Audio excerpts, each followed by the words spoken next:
Bună dimineața! E ora 4:30 și ne pregătim de jurnale. E weekend astăzi, sâmbătă, 19 octombrie, și am de prezentat un maraton de 6 ore de știri. E pentru prima dată când trebuie să prezint 6 ore de jurnale, să stau 6 ore în emisie. Cu siguranță va fi foarte bine. Mă bucur tare mult că mi s-a dat această responsabilitate și vedem ce este. Am 3 invitații astăzi și mi-e foarte sol pentru că seara am fost și la am ieșit cu niște colegi de la muncă și am stat, cred că până la vreo 9, ceva de genul ăsta, m-am culcat pe la 10 fără și mi-e puțin somn, dar ne revenim noi pe parcurs, ne trezim. Haideți să vedem ce și cum se întâmplă astăzi. Până una alta, mergem la B1 pentru că, muncim, după care nu știu ce o să mai fac astăzi, dacă o să mai fac ceva, pentru că și mâine am 5 jurnale. Măcar mâine am o fereastră între primele 3 și ultimele 2. Dar vedem ce și cum. Hai să înceapă ziua.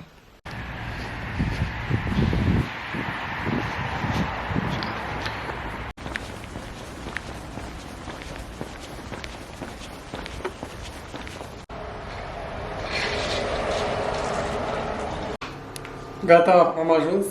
E 6 fără 20. Mi-am făcut și, mi-a făcut doamna de la recepție o cafea. Și hai să vă arăt cu ce mă îmbrac astăzi. Ia uitați.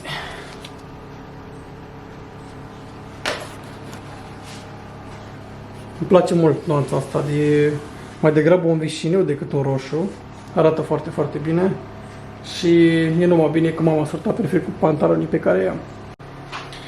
Știți, am desfăcut acum laptopul Mac-ul meu și am și uitat cât de bine arată pe interior fără custa asta pe care am luat-o și, băi, dacă aveți MacBook, e foarte important să vă luați o chestie de asta, care nu e foarte scumpă, dar vedeți, uitați cum a ajuns. E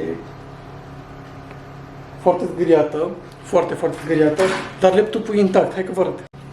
Deci, laptopul e imaculat. Mă rog, mai are puține pete, dar astea se șterg, dar în rest arată foarte, foarte, foarte bine. Și mă bucur mult că am luat decizia să-l îmbrac în treaba asta. Are deasupra, așa, și de desubt aici. Aceeași treabă, ia uitați. Și e la fel de zgâriată și asta. Adică, în mod sigur, dacă nu puneam asta, arăta și laptopul fix cum arată și custa asta. Mă bucur tare mult că am luat decizia să pun o custă aici. După cum v-am obișnuit, mă îmbrac și după o așteptăm pe colega mea să mă pregătească, să mă machieze și așa mai departe și să înceapă maratonul de 6 ore. Apropo, aici am pantofii pentru emisie, că eu am venit în ăștia și o să-i schimb cu ăștia. Am făcut aici o invenție ca să pun camera pe un suport de șervețele și pe un suport de demachiante. Vreau să vă arăt o treabă. Am o agendă pe care am primit-o de la o doamnă care mi-a citit cărțile și mi-a trimis mai multe chestii prin colet. O agendă foarte mișto, așa arată ea. Și are coperțile astea din piele, ce mi se pare foarte tare. Și vreau să-mi spuneți dacă ați mai văzut modelul ăsta undeva sau de unde pot să-mi reîncarc agenda cu pagini, adică unde găsiți rezerve de astea. Pentru că are un sistem aici cu niște șuruburi pe care dacă le desfaci poți să scoți foile pe care nu le mai folosești. Coperta fiind din piele, e și păcat să arunci după ce termini astea. Și întrebarea mea e de unde găsiți rezervele astea? N-am văzut nicăieri. Ce e tare că are și grill aici, uitați. Și arată foarte bine. Dacă aveți ceva info pe treaba asta, spuneți și mie. Până una alta trebuie să vină colega, mi-a făcut părul și trebuie să vină colega să mă macheze, după care urcăm, că e deja 6 și 14 minute.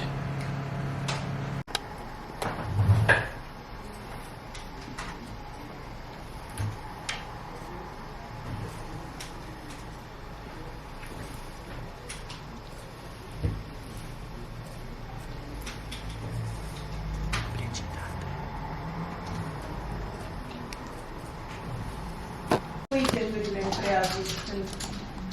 Alea nu se pun. Da.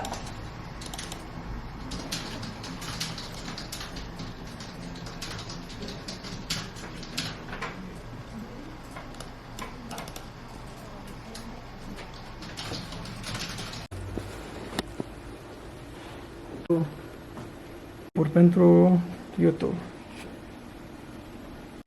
Nu pentru TikTok. Nu, pentru YouTube. Benzina, da. Acum a spus atâta, dar mai trebuie să ne înveți cu noi. Trebuie să vă învăț, dar ideea e că eu am foarte mulți urmăriți. Am aterizat la Buftea la ai mei, este ora 15. Nu vă mint, e obositor să prezinți 6 jurnale, dar a fost totul foarte bine. Acum o să mă bag la somn puțin, am mâncat aici la ai mei, după care mai stau ce mai stau și mă duc acasă la mine.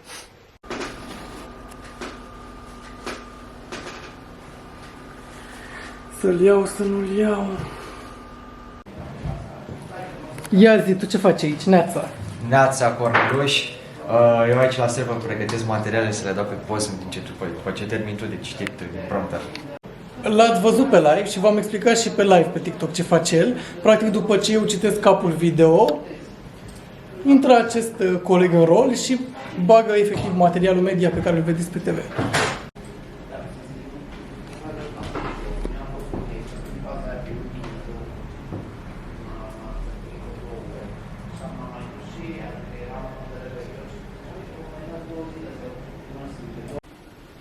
Am ajuns în platou, încă nu s-au prins luminile, dar ne pregătim de jurnal. Până la urmă mi-am luat ăsta negru, e mult mai bine în el.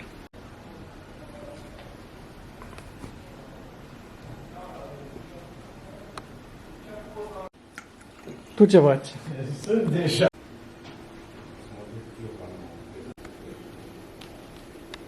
Parte.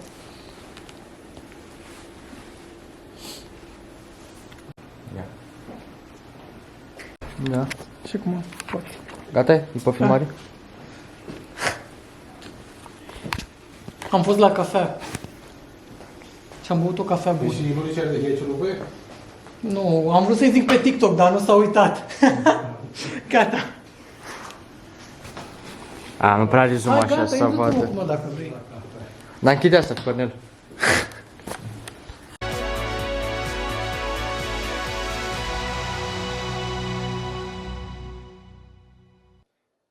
Ora 11, bună ziua, bine v-am regăsit. Marcel Ciolacu, candidatul socialdemocraților la prezidențiale, își lansează astăzi la Palatul Parlamentului proiectul de țară. Care sunt prioritățile candidatului social-democrat dacă ajunge la Cotroceni? Aflăm de la colega noastră, Marina Filimon, e la Palatul Parlamentului. Îl are invitat la cadru pe purtătorul de cuvânt al social-democraților, domnul Romașcanu. Bună ziua, Marina, te ascultăm.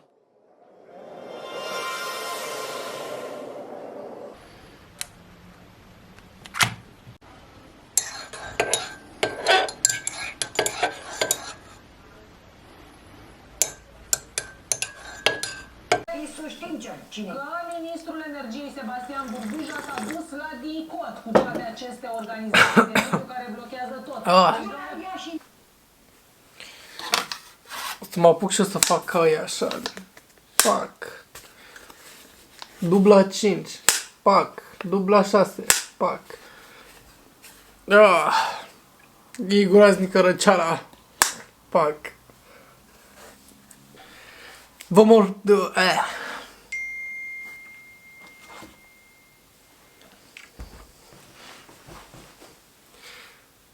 Vă mărturisesc că, în general, schimbările astea de temperaturi pe mine mă termină din foarte multe puncte de vedere, dar asta e, mergem mai departe, m-a luat o răceală, nici nu știu de unde am luat-o, sincer, am ieșit cu Vio la cafea, poate de acolo, nu știu, dar ne luptăm cu Colderex și trecem peste. Până una alta, este 21 octombrie, luni, practic voi diseară la 19 vedeți clipul ăsta. Sper că termin de editat și să-l postez tot astăzi. Și înainte de a încheia clipul, vreau să mai vorbim puțin despre mai multe treburi, printre care și despre un cadou pe care l-am primit de la Vlăduț, cu siguranță îl știți, e un băiat care mă urmărește, a venit și la lansarea mea de carte în Constanța, din Constanța în București și e constant, îmi trimite în fiecare dimineață clipuri cu televizorul, mă urmărește la știri și nu-mi ratează niciun vlog, îmi trimite feedback-uri de fiecare dată și Vlăduț, îți mulțumesc tare mult pentru treaba asta. Până la una alta, vreau să vă arăt ce mi-a trimis Vlăduț, pentru că am venit într-o zi de la muncă de pe teren în redacție și mi-au spus colegii că am primit un colet și hai să vă arăt ce am primit de la Vlăduț. Bun, pentru început avem o scrisoare care arată cam așa. Foarte drăguț, scrie thank you pe ea. Haideți să vă citesc ce mi-a scris Vlăduț aici. Dragă Corner, nici nu știu de unde să încep, dar zic să încep cu începutul. Din momentul în care te-am descoperit pe TikTok, mi-am dat seama că ești un băiat extraordinar, datorită ție mi-am revenit pasiunea pentru citit și mulțumesc din inimă. Sper că mâine să-mi citesc așa la televizor. Ești un băiat cu mult bun simț, respectuos, minunat și îți doresc să ai parte doar de lucruri minunate în viață. Te îmbrățișez cu drag și să știi că mereu te voi susține în tot ceea ce faci. Cu drag, Vlăduț. Mulțumesc, Vlăduț, foarte, foarte frumoasă asta și o să o păstrez. Chiar v-am pus pe Insta Story o treabă, v-am zis foarte clar că eu păstrez toate scrisorile de la voi pentru că nu doar Vlăduț îmi trimite scrisori și vă mulțumesc tare mult pentru treaba asta. Hai să mergem mai departe. Mi-a mai trimis Vlăduț așa, moșulețul ăsta, care e foarte, foarte simpatic și el și nu știu să vă zic cât e de mare. Are vreo 15 cm, ceva de genul ăsta, dar e foarte drăguț. Uite, pot să-l pun și aici lângă cana mea cu Coldrex. Ups. Mi-a mai trimis și o agendă. Stai aici, moșulețule. Cred că moșuleție. Mi-a mai trimis și o agendă. Chiar avea nevoie de una, chiar îmi propusese să ocup o altă agendă pentru că trebuie să mai notez eu chestii pentru jurnale. Mamă, deci cum arată fața mea de incredibil.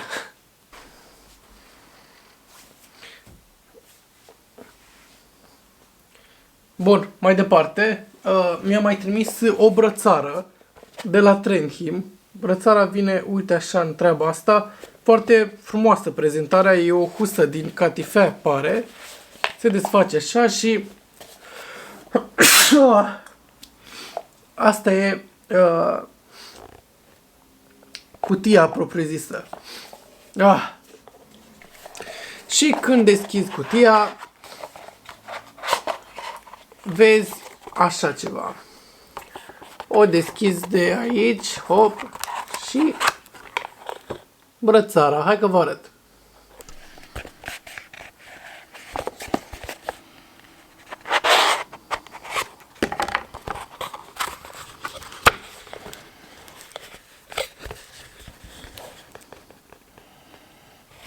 Cam așa arată. Inițial, când am deschis cutia, brățara a venit cumva ceva de genul ăsta, așa, și eu n-am văzut că e personalizată și care prenumele meu scris aici. Și m-am bucurat foarte, foarte tare, arată foarte bine, am și purtat-o deja la un jurnal ieri. Mergem mai departe. Mi-a mai trimis un, nu știu cum se numește, suport pentru sticla de vin, pungă pentru sticla de vin, habar nu am, mijloc de transport pentru sticla de vin.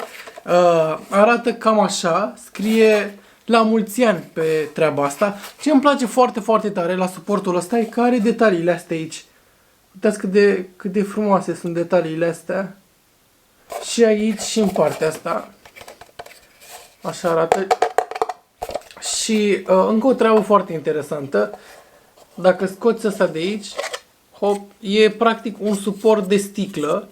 Scoți sticla și o bagi aici, cel mai probabil. Și are forma unei mese. Ia uite. Foarte, foarte tare. Pe lângă suportul ăsta, mi-a trimis, bineînțeles, și o sticlă de vin. Mulțumesc, Vlăduț. Eu nu prea beau, dar le colecționez. Am foarte multe sticle de băutură aici în apartament, pentru că atunci când mă voi muta la curte, vreau să-mi fac o mini cramă. Și bagi, practic, sticla pe ei și asta e. Sau o pui așa, hop. Și arată foarte, foarte interesant. Eu ce mișto se mișcă astea prin sticla de vin. Cam asta e ce am primit de la Vlăduț. Sper că n-am ratat nimic. Dacă am ratat ceva, chiar îmi pare rău. N-a fost cu intenție. Încă o chestie. Eu nu pot să vă dau adresa mea de acasă. În cazul în care vreți să-mi trimiteți lucruri, deși, bineînțeles, nu vă cer asta. Știu că sunt oameni care vor să-mi trimită scrisori și așa mai departe. nu vă deranjați în primul rând, dar dacă îmi trimiteți vreo scrisoare sau așa, Calea Victoriei 39, sector 1 București, este sediul B1 TV, eu acolo lucrez și sunt niște doamne de la recepție care pot primi coletele de la voi, scrisorile de la voi și așa mai departe. Mulțumesc, Vlăduț, haideți să vorbim de pe cap. Am fost totuși astăzi să fac niște poze pe Calea Victoriei, foarte aproape de B1, e un hotel acolo foarte drăguț. Dragoș Boldea, colegul meu, mi-a făcut pozele și am să vă las eu aici clipurile și pozele pe care le-am făcut. Foarte interesant de precizat e că sunt făcute cu camera cu care eu filmez acum. Am un Canon M50 Mark II, așa îi zice, și e o cameră foarte bună, vi-o recomand, e genială. Și iar astăzi am pus un reel pe Instagram și pe TikTok, iar mai târziu la ora 20 voi pune și o poză pe Instagram. Apropo de social media, am început din nou să fac live-uri pe TikTok în timp ce prezint știri și sunt foarte multe feedback-uri pozitive, vă mulțumesc tare mult. Dar sunt și oameni, bineînțeles, care au aruncă cu hate, tot felul de oameni care se ascund tot felul de nickname-uri de-astea, user 2345, Mariana ta sau tot felul de astfel de nickname-uri și mă întreba cineva cum de nu mă las demoralizat. Știți, în televiziune ești foarte expus. Dacă aș fi stat să aplec urechea la fiecare lucru rău pe care l-am auzit de când lucrez în televiziune, cu siguranță n-aș fi ajuns aici. Și cumva să știți că există astfel de oameni în orice domeniu, nu doar în televiziune. Într-adevăr, poate că în televiziune sunt mult mai mulți, dat fiind faptul că suntem mai mulți, mai puțini ca număr de angajați decât într-o corporație, să zicem, habar nu am. Dar eu am noroc că lucrez oricum într-o televiziune mai mică și oamenii sunt, majoritatea lor, oameni foarte ok. Ce vreau să vă zic, nu aplicați urechea la tot ceea ce auziți. Voi știți foarte bine cum sunteți. Dacă faceți o greșeală la un moment dat, sunt foarte multe motive care ar putea sta la mijloc, oboseală, răceală sau așa mai departe, că se lua cineva din mine la un moment dat, faptul că, nu știu, am pocit vreo 2-3 cuvinte într-un cap video. Asta e viața. La televizor nu vedeți roboți, suntem tot oameni. Cei care intră la 7 dimineața în direct trebuie să se trezească la ora 3:30, eu mă trezesc la 3:30. Evident că mai pocesc și eu câte un cuvânt câteodată. Pe lângă asta, gândiți-vă ce înseamnă pentru un om să citească tot felul de cuvinte ca, nu știu, periclitează sau mai știu eu, nume de soldați din Rusia sau așa mai departe. Evident că mai dai cât o bâlbă. Și se mai trezesc tot felul de oameni să-mi spună mie pe TikTok că pocesc cuvinte, cum am ajuns prezentator și așa mai departe. Aia e, suntem oameni, oamenii greșesc și totodată oamenii progresează. Am vrut să vă spun asta pentru că știu că sunt oameni care apleacă urechea la tot felul de mesaje de astea mai puțin prietenoase și bineînțeles care vă pot afecta pe voi. În așa fel încât vedeți-vă de treaba voastră, voi știți cel mai bine cum sunteți, cum vă simțiți într-un anumit moment. Nu o să vă spună vouă nimeni niciodată cum să vă faceți treaba. Puteți asculta sfaturi, dar aveți grijă să le filtrați așa cum trebuie. Și cu ultima gură de Coldrex pe care o mai am aici în cană, vă zic mulțumesc pentru atenție. Ne revedem la clipul următor, cel mai probabil luni. Și v-aș ruga tare mult să-mi scrieți pe Instagram în cereri, în mesaje, dacă vreți să vedeți un anumit subiect aici pe vlog. Ne revedem mâine la ora 7 la știri. Încă o chestie, am uitat să vă zic și am să o zic acum, chiar dacă ar fi trebuit să închei. Am fost nominalizat de către liceul la care eu am studiat pentru a primi o distincție pentru unul dintre cei mai de succes oameni care au servit liceul. E foarte, foarte fericit pentru asta sunt. Va fi organizată o gală pe data de 1 noiembrie, prin într-o zi de luni, iar eu voi prezenta gala respectivă, o onoare și mulțumesc tare mult celor care s-au gândit la mine, profesorilor de la liceu. Cu drag voi prezenta gala asta, așadar pe 1 noiembrie voi fi la Casa de Cultură din Buftea, acolo voi prezenta gala respectivă și bineînțeles voi fi și premiat. Bineînțeles, voi face un clip separat despre asta, dar am vrut să știți treaba asta. Am să vă las eu undeva aici niște date așa mai informative. Mâine mă voi duce la liceu pentru a pune la punct detaliile cu Diriga și cu ceilalți profesori care se ocupă de organizarea acestei seri. Vă spuneam, va fi o gală și cu siguranță va ieși totul bine. Foarte fericit sunt că am fost nominalizat la așa ceva. E o onoare și, bineînțeles, vă voi povesti și vouă mai multe. Până atunci, vă îmbrățișez cu drag. Mulțumesc tare mult că ați fost alături de mine în săptămâna asta. Chiar dacă, uite, o încheie încă o răceală, aveți grijă de voi, de familiile voastre și fiți pozitivi. Ne revedem data viitoare. Ciao!